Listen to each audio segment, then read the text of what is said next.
He is shocking everybody. Major San Diego Padres update. We've got to talk about Gavin Shildt and the red-hot start that he is having for the Padres. Shocking everybody, including myself. What's going on, everyone? I'm Christian Pedersen, back with another episode of Padres Digest. Thank you very much for tuning in. This is the part where I got to interrupt and remind you that because we are a new channel, this is where I do the obligatory YouTube of, can you please hit the subscribe button? But look, hey, it's good news for everybody because the more you do it for us, helps us grow as a network and channel, connect Padres fans with Padres fans, put good vibes out there. Also makes things easier for you, always gives you Padres content straight to your feed every day, all season long, as we are here to ride emotionally shotgun with you, including the hey, let's go of discovering that Gavin Shildt can hit like this. Started the show with a home run. That was his first at-bat of the Padres season officially after a red-hot spring training where he was crushing the ball. We'll go back to the home run here.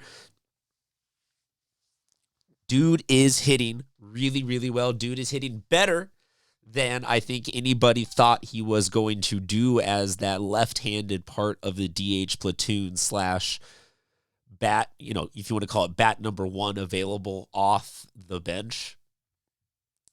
Let me show you the stats where we're at right now. Top numbers last season, middle number is this season, bottom number is his career. Obviously, it is not a full season sample size, so he's not going to hit 500 for the season, but I think that that's as good of a best case scenario as any Padres fan could hope for. This is awesome to find ourselves a left-handed part of the platoon DH vibe, whatever you want to call it. To find the left-handed part of this that can hit like that, hit balls that are home runs on opening games, balls that are like, I'll show.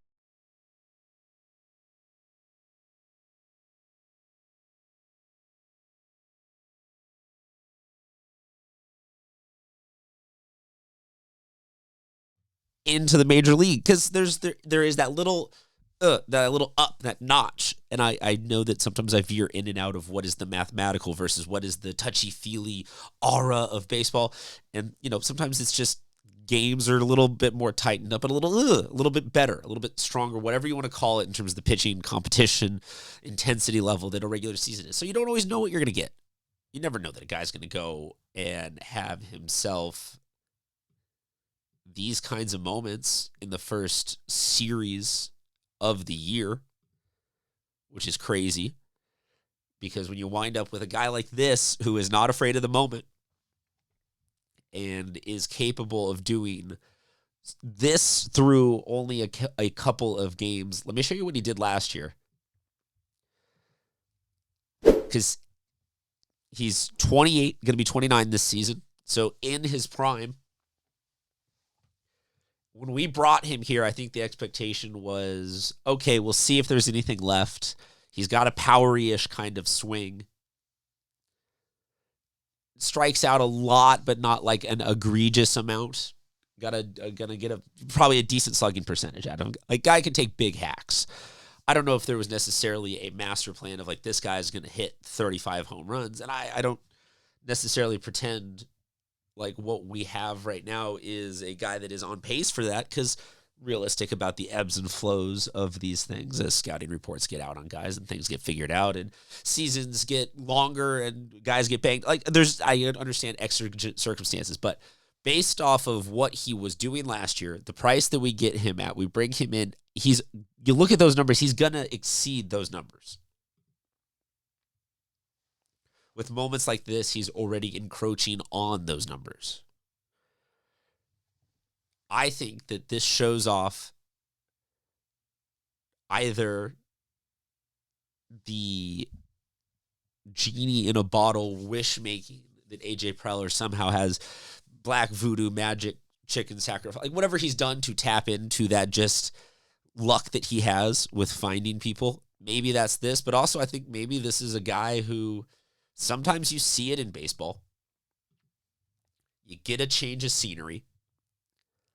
You see new pitching. You work with new coaches. You get new state. Like, just the refresh brings out the best in a guy for a little while. And then you either regresses back to being his true self, or usually it's somewhere in that medium, in that middle. So say that he goes back to hitting 265 compared to his previous couple of years. Pull up his career stats here again for you, so you can look at the full.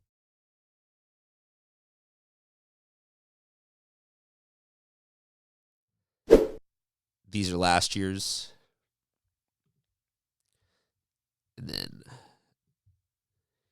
here are career numbers. If he can hit somewhere in the 270s, 260s for the long term of the season, that is great. If he can hit 15 home runs, that is fantastic. All of these numbers seem achievable even if it's just he's got hot for a little bit out of the gate and then he's going to regress a ton.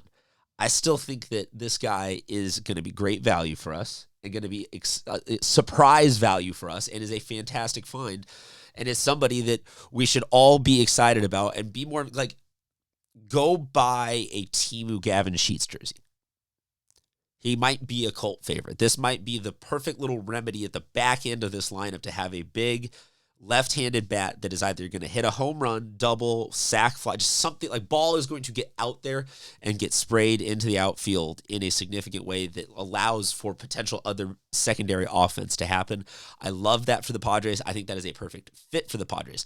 What do you guys think, though? Let me know. Drop a comment below. Do you like him? Do you love him? Do you hate him? Where do you rank him? Do you think that this is just a hot start? Do you think that this is something where he's going to be the surprise? Like, could he take over at the full DH? I don't think we're quite there yet, but I do think that it's a fantastic story to find a guy who just maybe truly needed a new home, a new place, a fresh start, has found that here, has found his best baseball self, and is ready now to be a significant producer for the San Diego Padres on the offensive side in terms of DH, left-handed platoon role, or maybe even DH full time. Maybe they work him in at first a little bit more with Arraez. Who knows? I think that the more at-bats they can get him right now, though, the better. I would be curious to see, does he develop some more significant splits, lefties versus righties? How sustainable could he be as our regular DH if we give him the shot to work through that?